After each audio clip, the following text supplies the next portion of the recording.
The Liberals Gun Corner, a proud progeny of the Gun Rights Radio Network, hosted by Cowboy T, San Francisco liberal with a gun. This podcast is always available at www.liberalsguncorner.com, and you can email us at cowboyt@liberalsguncorner.com. Cowboy T here. Yep, the San Francisco liberal with a gun. Well, hey, where you been there, Cowboy T? Didn't you say last year the Liberals Gun Corner was back? Yeah, I did. I was even on, get this, the Mark Levin show of all places for a short period. And this is where he graciously allowed me to mention the corner. Well, that definitely had an effect. Now, Mr. Levin and I don't agree on plenty of subjects, but, well, I do listen to him from time to time. Yeah, it's true, I do. Really. It's best to get as many perspectives as you can, folks, and that means also listening to people who you might not always agree with. I don't always agree with Senator Bernie Sanders either and his democratic socialism. Didn't stop me from listening to him. Didn't stop me from even supporting him in 2016 when he ran in the Democratic primary. Same for 2020 when he ran again. Shame he didn't win either one of those. I still wonder what things would have been like if he had. Well, anyway, after being on Mr. Levin's show with all those listeners, the internet line for the Liberals Gun Corner got pegged, folks. I mean, so many people started accessing the website where these episodes live that the line just got full. Yeah. So I had to upgrade it to 100 megabits per second because of all the traffic. Believe me, folks, that is a very, very good, quote-unquote, problem to have. Well, shortly afterward, though, that resulted in something else. Seems my provider noticed all this traffic. Seems they didn't like all that web traffic, at least if it was pro-Second Amendment related. Remember, this was 2021, just last year. Yeah, they shut me down. They did exactly what Mr. Levin suggested they might do. They shut me down. Now, I'm not going to name the provider here, but I will tell you what I did about it. Turns out I'm an IT systems engineer. But, there were some things I had to learn how to do, none of which are easy. One of those was how to build a WordPress server. This is complete with the MySQL database backend. And that's more easily said than done, folks, if you haven't done databases before, if you don't have a database background, which I didn't. I also had a lot of other things going on, like, for example, a physically injured wife that I had to help recover from her injury. That would be Mrs. BHC. And yes, she is better now. Also, had to find a provider that I could have some reasonable trust in. What does that mean? It means they wouldn't be likely to do what the previous folks did and shut me down when people came to my pro-Second Amendment website. The fact that I'm a liberal doing pro-Second Amendment advocacy, well, I'm just guessing, must have ticked them off even more. A traitor, a heretic, apostasy. Yeah. Well, I couldn't find such a provider that I felt comfortable with. So I became one myself. Yeah, folks, I now have a 100 megabits per second, commercial-grade internet line in my home running this website. I'm essentially my own provider now. That also meant I had to set up the email server, which I can do since I'm also an email server administrator. That's one of the things I know how to do as a systems engineer. That part was pretty easy. It also meant, though, I had to set up the DNS servers. Now, unless you do DNS servers every day, that's not for the faint of heart. Not only does it have to work right, it also has to be secured properly. There's a lot to it. Thank goodness for the O'Reilly book, DNS and Bind, by Cricket Lou and Paul Alberts. It's a geek book. But that geek book, DNS and Bind, makes setting up DNS possible for mere mortals like us to understand. It's highly recommended if you do IT for a living. Oh, by the way, there's this little matter of the content of the website. Took me some doing to get the contents of my websites back from those jerks. I have 3 websites. 2 of them are pro-Second Amendment. One of them is the one that hosts these podcasts, www.liberalsguncorner.com. The other one hosts my reloading how-to videos, www.sanfranciscoliberalwithagun.com. All my websites are now being hosted on Raspberry Pis right here in my home, since they're very energy efficient. And I believe in energy efficiency. That's a good thing. Oh yeah, by the way, I also meant I had to rebuild my firewall as well to account for all of this stuff. Well, I'm actually pretty good at firewalls, so that particular part, it wasn't too bad. Well, the result is, now, pretty much the only way for the anti-Second Amendment forces to stop my website is to physically cut my internet line. And good luck with that. Those telephone poles are pretty high, and someone's gonna notice you and call the police. That someone might just be me. And with that, remembering that we are not just the liberals' gun corner, emphasis on gun, but we are also the liberals' gun corner, emphasis on liberal. We also need to discuss liberalism for a moment, therefore. Seems a whole lot of people are all up in arms because Twitter has unbanned President Donald J. Trump. This is after Elon Musk, Mr. Tesla, the electric cars, Mr. SpaceX, the rocket company, after he bought Twitter. This happened. The way a lot of people are treating this, it's as if the nuclear holocaust are about to happen or something, listening to them. Now, I'm not a fan of Mr. Trump. I'm not. I never have been. But I'll tell you this.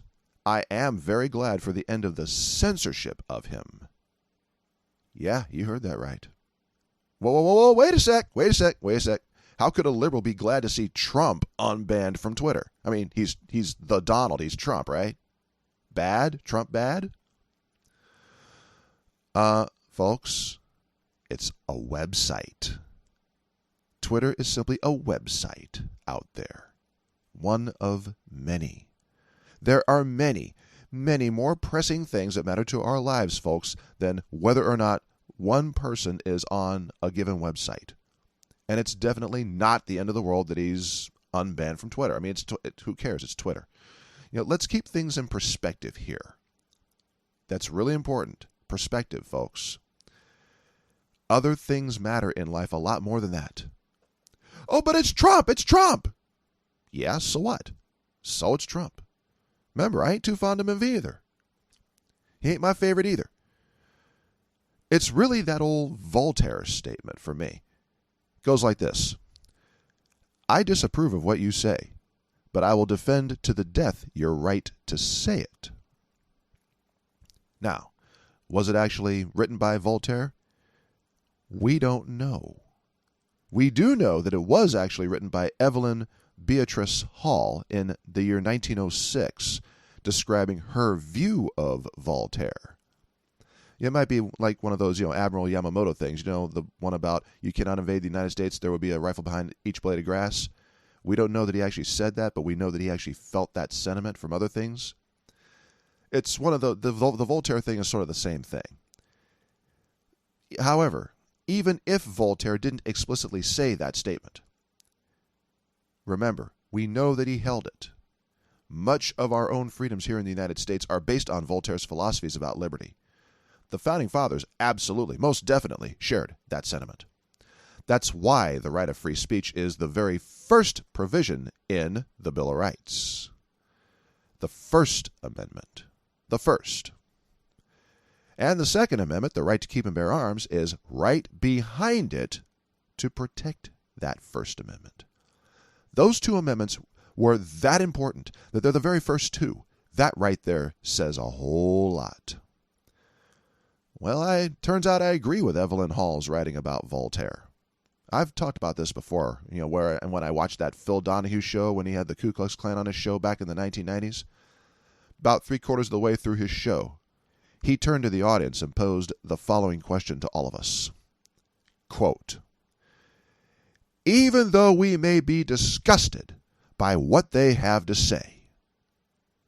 Do they have the right to say it? Close quote.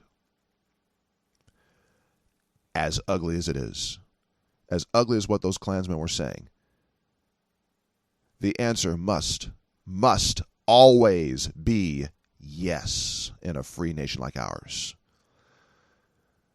However, I don't know, these days too many of us liberals, we seem to forget that. We go right along with censorship of stuff that we don't like. Yeah, we even actively encourage it. Basically, if it seems like if it doesn't follow the platform of the Democratic political party, too many of us want it shut down. We see this in our universities for the FSM's sake. My goodness, our universities. That's where you're supposed to go to, get an education, meaning exposure to ideas you might not have considered in the past. Yeah, that's the point of a university, folks. Let the ideas be presented, and may they stand or fall on their own merits. But that's not what's happening anymore. We've got groupthink now. We've got speakers getting, disinvited now at our universities because they're not toting the Democrat Party line. If you're a libertarian, forget it. If you're a constitutionalist, bye-bye, you're not welcome here. Even if you're a Green Party sympathizer, nope, no college for you. You're viewed as a traitor against the Democrat Party if you're a Green Party sympathizer. And if you're a Republican, well, you might actually get physically attacked and beaten by a mob. Yeah, I'm not exaggerating, folks. This actually happened to Andy, I think it's NGO. He's an LGBTQ journalist he was covering the 2020 riots throughout our cities, a couple years ago. He got, and I mean brutally beaten by an Antifa mob, brutally beaten. And he's received death threats to the point that he had to relocate to London for his physical safety. And people on the left are cheering on this beating. They're cheering it on. Excuse me, folks. What the hell is happening in our country to where we cheer on beatings, brutal beatings like that? And I will remind you that Mr. No is not just a racial minority. He's East Asian, he's Vietnamese, I think. But he's also a gay minority. Yeah. The leftist Antifa mob attacked and nearly killed a racial minority, LGBTQ person, just because they don't share his beliefs. Well, hell, that's discrimination of the worst order. And folks, that ain't the America I signed up to defend. Not even remotely close. It's just... Folks, I can't even describe how disgusted I still am by that to this day. And I don't mean just the brutal beating, which was bad enough, but also that, even worse, that so many of us calling ourselves liberals were actually okay with it. That's what really scares me. That we, the ones who claim to promote liberty, were actually okay with that. And you wonder why I'm a gun owner. You really wonder why I believe so strongly in the Second Amendment? Well, if that doesn't give you an idea of why the right to keep and bear arms is so important, well, let's just hope it does give you that idea. I really hope it does. I'm married now, and there is no question whatsoever that I will protect my wife if she's attacked, and I'll do so with my own life if I have to. Of course, I hope we never have to face that kind of a situation. We don't ever want to see that. But if we ever do, then my job as her husband is very clear, and I will not fail her. Whatever I got to do, I won't fail her. Whatever I got to do. The Second Amendment matters, folks, and it ain't about hunting or sport like some people want to say it is.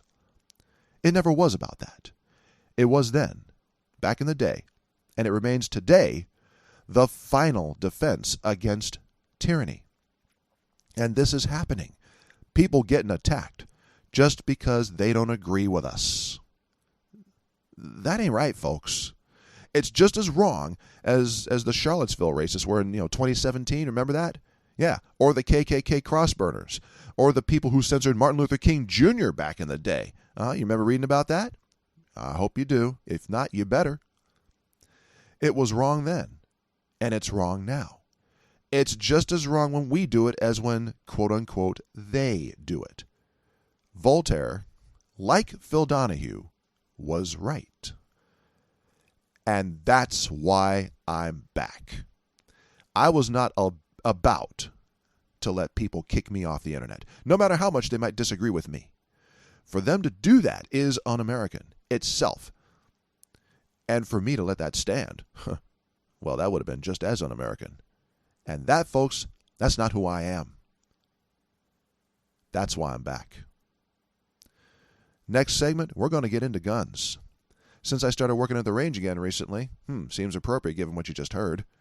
Well, a lot has happened on the gun side of things. We'll be back.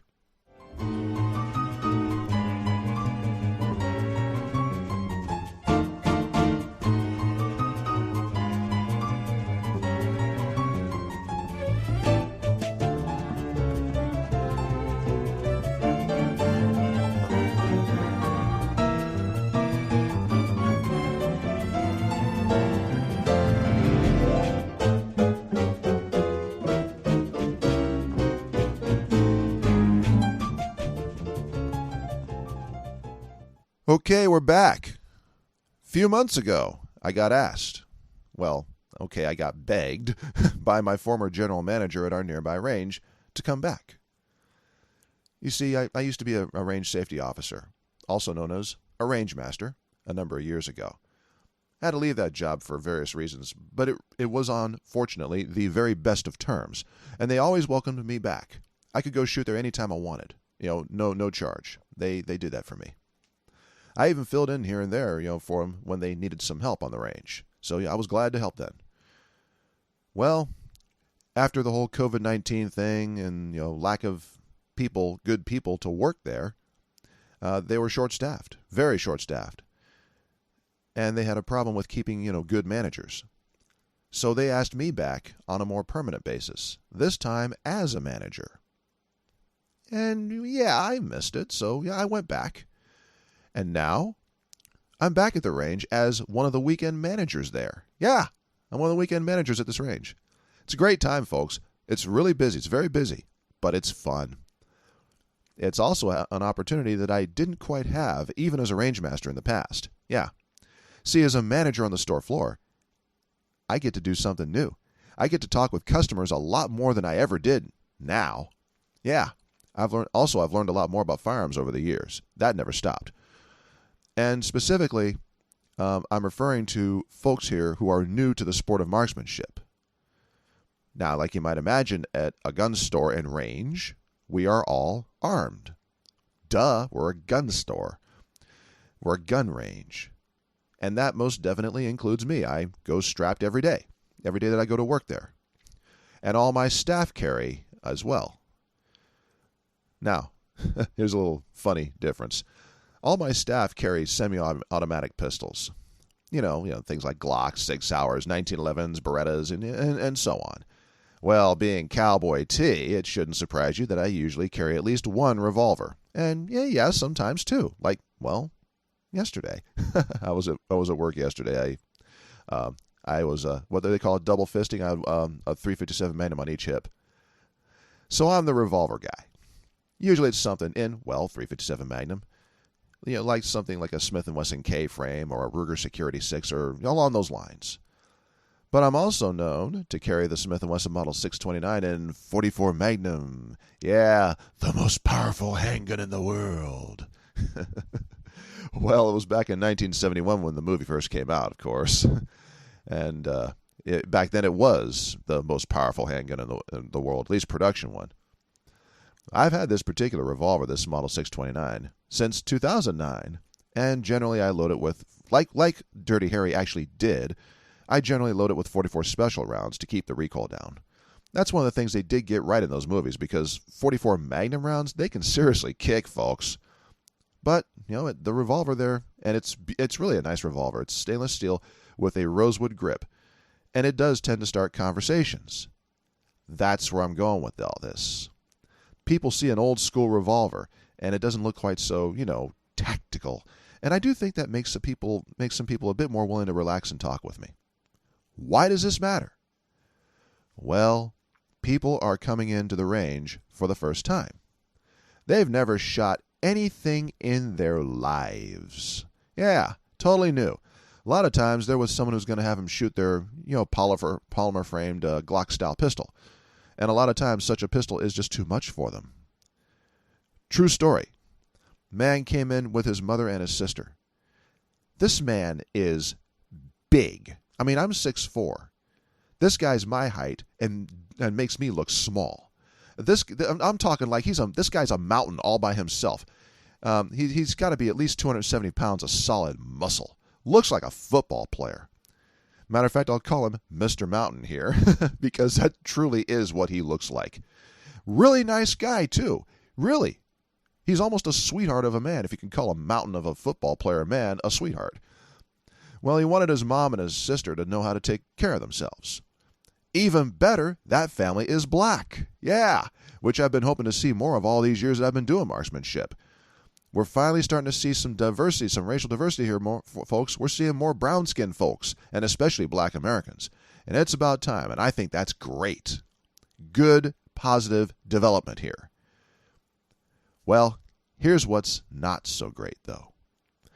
As a manager, I regularly check the range to make sure things are going smoothly. Make sure the range officers have everything they need. All that stuff you'd expect a boss to do. I saw both of these women back in the observation area. They were not out shooting. Yeah. So, Mr. Football Player Mountain Man was having a great time punching holes in the paper targets with his 9mm pistol. Well, I asked these women how they were, and they said it was just overwhelming for them. A bit too much. That's the part that wasn't so great. Fortunately, it happened to be a beautiful, sunny day. It was a nice early fall day. So I invited them, to come on out in front of the store for some fresh air. We talked. They explained it wasn't just all the noise. The noise mattered, but it wasn't just that. It was also that the gun kicked a bit too much for them, and it was just too uncomfortable for them. Basically, they were kind of afraid of that 9mm. I understood. See, first time I'd ever shot a gun was in the Air Force. This was during our initial qualification shooting. They had us on the M16A2. Yeah, that's right. The machine gun, shooting 5.56 NATO rounds at 25 yards. Now, it was in semi-automatic mode, but it was still the machine gun. It had the extra fun switch on it. Let me tell you, folks, if you haven't fired an M16 before, or even an AR-15, they don't kick a lot, but they're loud. Yeah. Kind of loud like Trump. For someone, that's scary. For someone new, the loudness of an M16 or an AR-15 or any of that can be very startling. And let me tell you, it was for me. Every time the next guy, the guy right next door to me, would fire around, it would make me flinch. But we didn't have those stress cards when I was in, so that wasn't going to help me. And in any case, as my dad taught me as a boy, the show must go on. It's also why this podcast is back. So I had to finish. So I had to figure out when he was going to shoot, and I had to time my shot about, a second or two after his. That's how I got through qualification, even though it startled the daylights out of me every time that guy fired his rifle. And he wasn't doing anything wrong either, of course. I couldn't say anything to him. He was just doing what he was supposed to be doing. It's just the loud noise. First time. Well, I told these two women about that experience. They visibly relaxed. Sort of a, oh my God, somebody does understand. Really. Oh, I should also point out here that Mr. Mountain's sister is ridiculously pretty. She's just a gorgeous lady, about 30 years old. She's the ultra-cute girl next door. So I can understand why her brother wanted her to learn how to shoot. His mom, she's older and therefore slower now, so she's not going to have much luck fighting off an attacker. So it's equally prudent that she also learn how to shoot. I'm all for this. So I didn't want him to stop. I didn't want him to get discouraged, so I suggested that, a .22 handgun, a good solid one like the Ruger Mark series pistols or a Smith & Wesson Model 17 revolver, something good and solid where there won't be a lot of recoil. I suggested, that would be a very good way to start. Let your first experience be on a 22. Your first experience, yeah. Then, after you get comfortable with that, go up to, say a 38 special, like what my wife, Mrs. BHC, has. Something like a Smith & Wesson K frame, or maybe slightly even better, an L frame like the Model 686, or the Ruger Security 6 or GP1, something good and solid. Matter of fact, I mentioned Mrs. BHC to them, and they got even more interested. Oh, his wife shoots? Ooh, yeah. It works, folks. I explained how she'd successfully taught my mom, who was now in her 80s, how to shoot 38 special. This gave him hope. Then, after getting used to that, getting comfortable with that, I suggested maybe then they might try Mr. Mountain's 9mm pistol again. The look of hope on their faces was just beautiful to behold. We also had, by the way, a brief talk about something called Black Wall Street, since they are black. Turns out that Black Wall Street's been getting talked about lately. That thing, in Tulsa, Oklahoma. Yeah, the firebombing there back in the day. It's been getting talked about a lot. It's been getting some news coverage. So they'd heard of it. Well, it turns out my family was directly affected by it. Yeah, I'm a member of one of those families. So we talked about that a bit. And their eyes went wide open. It's like, oh my God, you're a member of one of those families? Uh-huh, yeah. I explained that black Americans, for historical reasons, should be the most ardent Second Amendment supporters. This is not a conservative issue by any means. I don't care what the media folks say. It's not. It is not partisan. We talked about the Deacons for Defense, Martin Luther King Jr.'s defenders. We talked about my dad. And we talked about several other things related to that kind of thing. Both of them understood not only why this right needs to continue to exist, but also that, yes, it is a right, not a privilege. They got it. And as if on cue, apparently Mr. Mountain had finished and was wondering what had happened to his two companions. So he walks outside and sees us talking. They told him all, like, they were all enthusiastic, telling him all about what we've been discussing. His eyes went wide, and he joined in eagerly. Thank goodness. He also agreed, by the way, that a 22 would be good for them to start with, then work up to, perhaps a 38 special, and then try his 9mm pistol again. That's a true story. Happened a couple months ago. That's just one of the many times I've had conversations like that with people.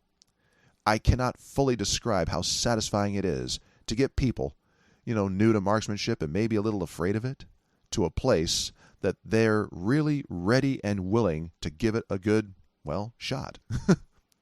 And when it's done right, man, the looks on their faces when they start hitting that center circle, it just doesn't get any better. I understand why teachers do what they do. That look on a kid's face when, you've seen it, when he or she finally really gets a subject? That moment when you see the light bulb going on? Yeah, that's what it feels like. Yeah, same kind of thing. Same thing. And to that end, turns out Glock came out with a new 22 pistol that they call the Glock Model 44. Well, Glock's numbers never corresponded to the caliber of the rounds that they shoot. But anyway, this 22 pistol is called the Glock 44. It's one of the first striker-fired 22 pistols. It is the same exact size as a Glock 19. Feels the same in your hand. Same grip, just lighter. Now, the Glock 19, that's one of the pistols that the cops use a lot. It's very, very popular. Well, this Glock 44 feels just like that, just lighter. And it shoots 22. Yeah. Like all Glocks, this one's easy to take apart and clean after a day of shooting, too. Yeah, it takes 5 minutes. We have one of them as our rental guns, one of our rental guns there at the range. And it sees a lot of use, and I recommend it to a lot of people. I've shot it myself. And the recoil really is very low. It feels good in the hand. Yeah, I know there's a straight line there. Moving right along. It's cheap to shoot because, 22 ammo is cheap. And people actually really like shooting the thing. Yeah, I like shooting it. I shoot Magnum rounds, and I like shooting this little 22 pistol. And I thought I had all the guns I needed. Oh, boy. Well, this, folks, is how you get new shooters to actually enjoy marksmanship. You do whatever's comfortable for them. That's really what matters. And that's what I get to do now as a manager. I get to do a lot more of that than I ever did before. You start them off easy, and then you gradually work them up to what they're comfortable with. This works. I've seen it time and again. I've seen other instructors do it time and again. And the results don't lie. Just last week, a father brought his 10-year-old son in, and they rented that .22 Glock pistol, the Glock Model 44. Oh, man. The grin on that kid's face when he came out was like looking at a car's high beams at night. Flashing all them teeth. I had to go get my mirrored sunglasses. That was one very happy, enthused 10-year-old boy. And his dad's face was pretty close to that, too. When we come back, we're going to talk about load development, and specifically some of the new reloading manuals. I've just got my hands on a couple of the latest editions of these reloading manuals, and for those considering making their own ammunition, also called hand loading or reloading, especially in light of the ammunition shortage of the last 2 years, this is going to matter a lot to you. Stay tuned.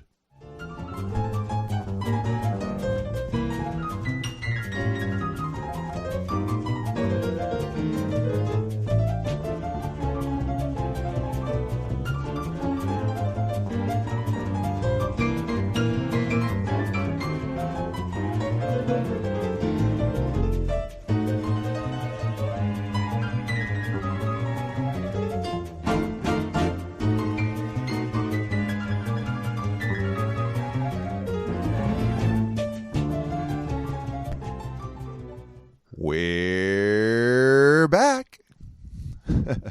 In case you haven't noticed, we're still in a bit of an ammunition shortage.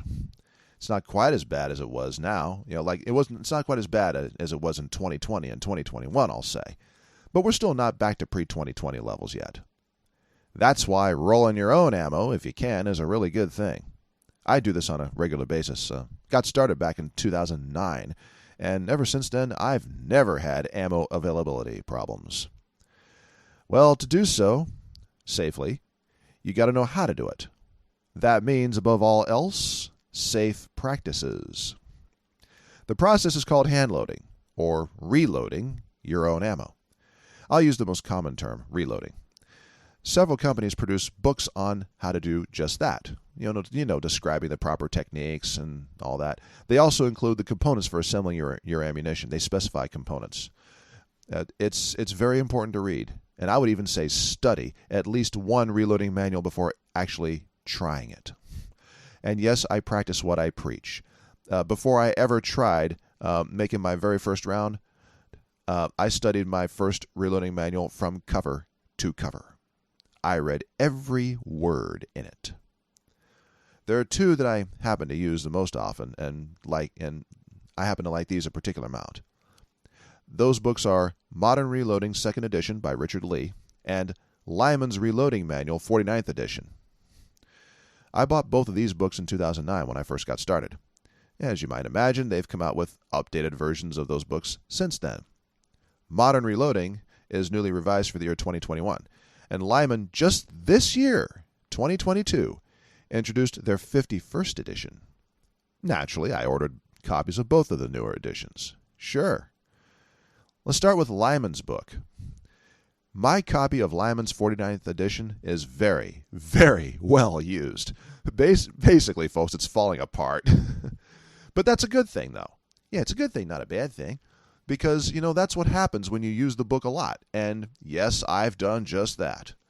The information is excellent, and the load data in it is pretty vendor agnostic. Many reloading manuals are written by companies who also manufacture bullets, so their books are specific to their own respective lines of bullets. Hornady's book focuses only on Hornady's bullets. Speer's book focuses on Speer's bullets, and so on. Well, Lyman's book is the only one I know of, other than Lee's book, that uses a variety of bullet brands, along with various gunpowders and primers like the others do. Well, this is because Lyman doesn't make bullets, so they're free to be more inclusive. Hey, diversity, right? Diversity's good. Well, this new 51st edition, which I've also now read cover to cover, well, it pretty much follows in the fine footsteps of its predecessor editions. It has most of the newfangled cartridges, sure, yeah, of course. But I was really interested in the new powders, such as Accurate TCM, Accurate 11FS, and so on. Superformance. The reason for this is that Lyman does their own pressure testing out of their own equipment, so it's a good check against what the powder companies themselves also report. I bought Lyman's 49th edition in 2009, shortly after I started reloading. I'd already had and read Lee's Modern Reloading 2nd edition by then. See. What I found out about Lyman's 49th when I read it back then was, while it didn't contain quite as much actual data per cartridge as, say, Lee's book or even Hornady's book, the data that it did contain was very good and, I would say, prescient for what I was trying to do real world. Yeah, the data that they have turns out to be really good data. And it was with the data from Lyman's 49th that I developed most of my loads, checking them against Lee's book for sanity. I got good results from this. That includes, by the way, the 45 Colt Magnum loading that I use, which came straight out of the 49th edition's Thompson Center Contenders and Encore section, and verified in other sources, of course. That load is 22.0 grains of 2400 powder, Alliant 2400 powder, under a 255 grain cast bullet. Same as with Hornady's 250 grain hollow point XTP bullet. It shoots great. My load shoots beautifully. The 51st edition is a good manual by any objective measure, just as the 49th edition is, its predecessor. Oh, the 51st edition is now in color, just like the 50th edition apparently was. I didn't see the 50th edition, but apparently it came out in edition number 50. The 51st edition continues the tradition. It's in color. It now has actual photographs of the cartridges along with the drawings. Well, that's helpful because sometimes, we'll give you an example. For the 7mm Remington Magnum rifle cartridge, the drawing didn't always reflect the actual shape of the cartridge in previous editions. And, well, yeah, that includes my 49th edition. The 51st edition does also contain some of the newer powders, like Lever Revolution, Superformance. Also has some of the new bullets, for example, Berger bullets, and it's about time on that one. Turns out the good old 30-06, yeah, from 1906, the good old 30-06 benefits rather nicely from Superformance powder and the heavier bullets. And I'm talking 50 to 100 feet per second over most other powders. I've also found this to be true in real-world shooting as well. Take it to the range, test it out. Yeah, it's true. So I'm glad to see these new powders in there too. However, I do have a few areas of improvement for the new Lyman book, the 51st edition. Yeah, they are as follows. Number 1, what we call the lawyering down of some of the loads. Here's an example. That 45 Colt Magnum loading that I've been using for 12 years now that I just told you about, well, they reduced that powder charge down from 22 grains of 2400 powder to 21 grains. And I see no good reason for this, given how well this load shoots. They're using the same primer, the same case, the same bullet, the Hornady 250 grain hollow point XTP, just like the 49th edition did. It works just fine, not only in Thompson Center Contenders, but also Ruger Redhawks and obviously the Super Redhawk 454, which is what I actually shoot this load out of. There are other examples of this lawyering down of the powder charges in this new edition. Number 2, they should have included more powders with certain cartridges. Allow me to explain. 2A, I'll just split it into two parts here. 2A, many of us have old military surplus rifles, like the Mauser 98, the Mosin Nagant M91 series, the British small magazine Lee Enfields, and so on. In my case, it's the Mosin Nagant. Given the totally understandable embargo of Russia that's going on right now, Vladimir Putin and Mr. Putin's cronies currently in force, yeah, the cheap military surplus Russian ammunition, that's not coming in anymore. Yeah, we're not getting that in anymore. Oh, and we can't get it from Ukraine anymore either because, guess what? Ukraine hasn't been in a position to export any of their ammunition since 2014, ever since Mr. Putin first invaded Crimea. There's a whole situation for you there. Hey, fight on, Ukraine. Russian warship, go F yourself. Well, therefore, because of that situation, for a lot of these, communist bloc rifles, these old military surplus communist bloc rifles, now we have to reload for them. The powders for the 7.62x54R Russian cartridge are not at all extensive in the 51st edition. The same goes for the 7.62x39 using the Kalashnikovs. The AK-47s? Yeah, and the SKSs. In light of the Russian embargo and that whole situation over there, that's something that would have been nice to see Lyman expand upon in this new edition, because we really need it. That's especially true given the level of attention that they gave to a lot of the new chamberings, like the 224 Valkyrie, the 26 Nosler, 28 Nosler, 6mm Creedmoor, 6mm PRC, 300 Norma Mag, 330 PRC, 350 Legend, and so on, and etc. ad nauseum. So it would have been nice to see Lyman expand on some of the old military surplus standbys too. To B, to Bravo. The Lyman book does not include either of Accurate's new handgun powders, and I'm talking about TCM and 11FS, at all in their Magnum handgun data. Like 357 Magnum, 44 Magnum, and such. They should have been included, since Lee's book, which came out a year earlier in 2021, does include them. Accurate TCM came out in 2017, and Accurate 11FS came out in, from what I could confirm, 2018. The 11FS powder is basically H110 and W296 with a flash suppressant added. So they've had time to give these powders some analysis and development as well. That would have been nice. Number 3, the notes section that was in the back of the Lyman's 49th edition, that's no longer there. That's kind of unfortunate, because it was a convenient place to put down load information. That's actually where I initially recorded my load data. Be kind of nice to have that back. Number 4, articles. Articles. The 49th edition had some very interesting articles about bullet types, firearm types, good gun cleaning, and so on. I found them most educational, even if I didn't shoot the particular cartridges or firearms that they were discussing. It was still good information that applies to pretty much any cartridge. The 51st edition, by contrast, has one article, and it's a good one. It's about progressive reloading, now that Lyman has acquired the Mark VII line of progressive presses. Yeah, finally, Lyman actually has a progressive press line. About time. The information in that article does apply generally to other models of progressive presses, too. Yeah, that's good. But it's the only such article in this edition. I don't know, maybe the authors felt there wasn't much more to write about? Maybe? Well, actually, they could have discussed, for example, how to apply ballistic coefficients to downrange ballistics. That's always helpful. It could be anything else that might be useful to a reloader. There's no shortage of topics to cover, believe me. So those are the areas of improvement for Lyman in this 51st edition. The big question is, would I recommend this new 51st edition to a reloader? A beginning reloader? Yeah, definitely. I certainly would.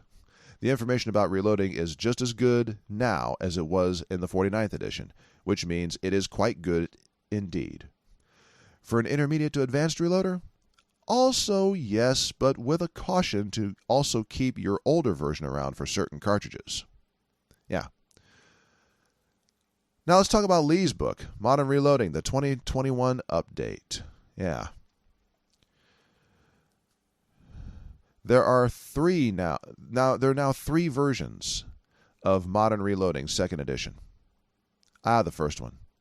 Every one of them has the now late, may he rest in peace, Richard Lee's somewhat shameless self-promotion. Oh, man. The 2021 update is no exception. He is a shameless self-promoter. I mean, he's almost like a WWE wrestler or something. Lee's book does have more powders per round in it, generally, than any of Lyman's editions. The folks at Lee Precision, however, have removed some powders that I'm a bit concerned about them removing, and to me it doesn't make much sense for them to have done so.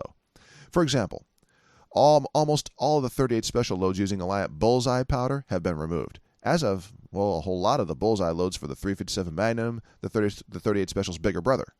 Same goes for the 45 ACP. Why they would remove the traditional powder for 38 Special from the 38 Special section is curious. Turns out Bullseye is also the traditional powder for 45 ACP. So to a lesser degree, it's similar to one of the areas of improvement for Lyman's 51st edition. But it still has considerably more powder options per cartridge than Lyman's books do. The reloading information in Modern Reloading 2021 update is actually very good. Yeah, the instructions on how to reload, what to do, how to do it, that's really good information in there. You know, as long as you can look past the aforementioned gratuitous self-promotion of Mr. Lee. It is good info. He does know what he's talking about. The cast bullet data is especially helpful for those like me who do cast our own. It also has a very nice reduced loads section for rifle cartridges. It's aimed primarily at cast bullet shooters, but it's also applicable to jacketed bullets. I've used some of that data for reduced loads in the .308 Winchester cartridge. Yeah, with a bit of tuning and adjustment, it works pretty darn well. So, based on my experience, which of these books would I recommend for people? Well, for my initial loads back in 2009 and 2010, when I was first developing them, while Lyman's 49th edition had fewer powder options, I found the ones that they did include to be easier for real-world load development. Yeah, I'm not certain that the same is true for the 51st edition in some cases. For other cases, yes, it is. But the really right answer, the best answer that I can give you is I would buy and use both in conjunction. And that's actually how I use the books, in conjunction with each other. It's always good to be able to compare load data, folks. Always. That's never, ever wrong to do. What this does is it helps the reloader to develop not just a safe load, but an optimal load. You can do it with just one book, yeah. But for safety's sake, I prefer to cross-check, especially if I'm looking at something like a maximum load. I have a few of those maximum loads, like, for 357 Magnum, 44 Magnum, 308 Winchester, 30-06, and so on. So this does matter, yeah. So yeah, buy both and use both. But also, stay on the lookout for some of the older editions, too. This is because the powder data removals that I just mentioned earlier, and also some of the lawyering down of the loads. If you shoot a lot of revolver cartridges, as I do, one of those cartridges is likely to be the 38 Special. That's probably the most common revolver cartridge. I would even say by far it's the most common revolver cartridge used in the United States and maybe even around the world. If you shoot semi-auto pistols, the most common by far is going to be the 9mm Parabellum or 9mm Luger. But guess what? 45 ACP is probably a close second. So that means you might end up having 45 ACP as one of your cartridges. Think of all the 1911 pistols out there. Yeah, the 1911s, yeah. And there are also some of the polymer-framed pistols that are chambered for the 1911, like the Glock 21, the Ruger SR45, and so on. So that would be my caveat. Get the current editions, yes, but also look for some of the older books as well. Just remember to work up your loads carefully and watch for signs of too much pressure, as always. That's also why it's a really good idea to study the text in there describing how to reload. Safety first, folks. But Cowboy T, I don't reload. Well, if you don't reload, you might think about starting, given the continuing shortage of ammo. It's getting better, but still it can be a little challenging in some cases. Let me tell you, once you start reloading, it is so satisfying to see what you've created. You can ask Mrs. BHC. It's even more satisfying when you take your newly crafted ammunition to the range and shoot it. It just puts a smile on my face every time. It never fails. I know my loads are safe, and I know that I actually have ammo to practice with. Yeah, that's hard to beat, folks. And we all know how important it is to develop and maintain your marksmanship if you're going to be a gun owner. That is your responsibility. Remember why we have guns, folks. It's about self-defense. Same as the martial arts. Same idea. You hope you never, ever have to use it to protect yourself. But if you ever do, then you'll actually stand a fighting chance. And that's a very good thing. How do you get there? Practice. Same way you get to Carnegie Hall. Practice, practice, practice. And to practice, you need practice ammo. And that's why you might want to think about reloading your own, just like I do. Everything I shoot pretty much is my reloads. I don't shoot factory ammo. I shoot pretty much almost exclusively my reloads. Remember, folks, the key to freedom is the ability to defend yourself. And if you don't have the tools to do that, then you're at the mercy of the ones who would do you harm. And the tools for that are guns. And that includes ammo. Never forget that. This is Cowboy T signing off until the next time, and there will be a next time. Till then, safe shooting, practice often, and thanks for listening.